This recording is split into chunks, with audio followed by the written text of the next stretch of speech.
Hello everyone, Radhe Radhe. শুভ সকাল। সবাই কেমন আছো? আশা করি ভালো আছো, সুস্থ আছো। আমিও তোমাদের আশীর্বাদে অনেক ভালো আছি।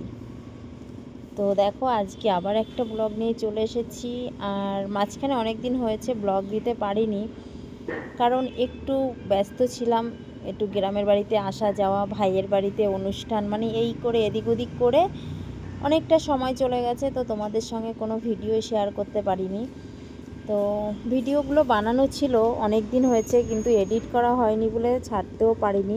তো আজকে ভাবলাম বসে বসে ভিডিওগুলো এডিট করি, কারণ আমার বন্ধুরা আমাকে মনে করে হয়তো আমার ভিডিও চায়, কিন্তু আমি লং ভিডিও ঠিকমতো দিতে পারছি না। আসলে ভিডিও তো ঠিক বানিয়ে রাখি, কিন্তু এডিট করার সময়টা ঠিক হয় না।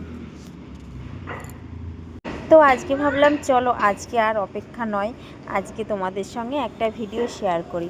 তো দেখো, সকালে ঘুম থেকে উঠেই আমি প্রথমে বাসি বিছানাটা তুলে নিলাম, নিয়ে আমি ঘরটাও ঝাড় দিয়ে ফেলেছি, আর এদিকে বাইরেটাও ঝাড় দিয়ে নিচ্ছি।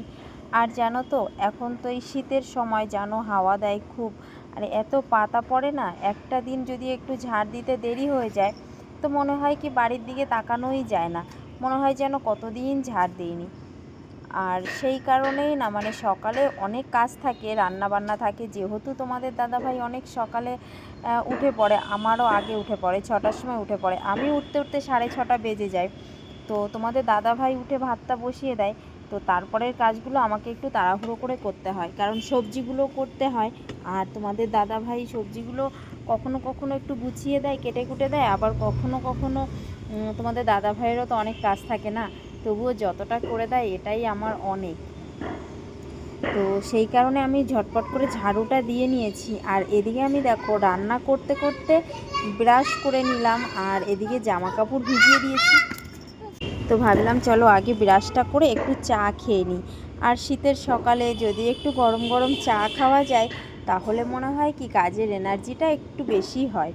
তো সকালে আগে এই দেখো রান্নাও হচ্ছে, এদিকে বাইরের কাজও করছি, আবার তার মধ্যে একটু চাও খেয়ে নিচ্ছি। বাকি রান্না তো হয়েই গেছে, আর শুধু ভাজাটা বাকি আছে, তো ভাজাটা হলেই হয়ে যাবে।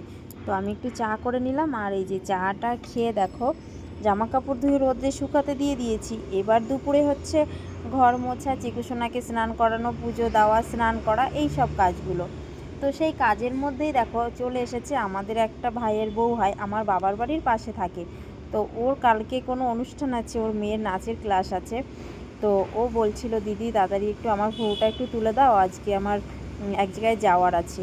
অন্য দিন বিকেলে হলে তুলে নিতাম, কিন্তু বিকেলেই যেহেতু যাব, তো তুমি একটু তাড়াতাড়ি করে তুলে দাও। তো আমি বললাম ঠিক আছে।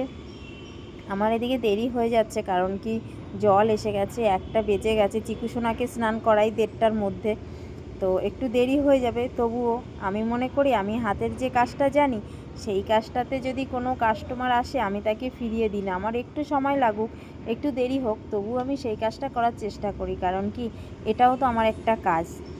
আর যে কাজটা শিখেছি, যে কাজটা করতে পারি, সে কাজটার জন্য অন্য যে আসে আমার কাছে তাকে ফিরিয়ে দেওয়াটা কোনো মানেই হয় না।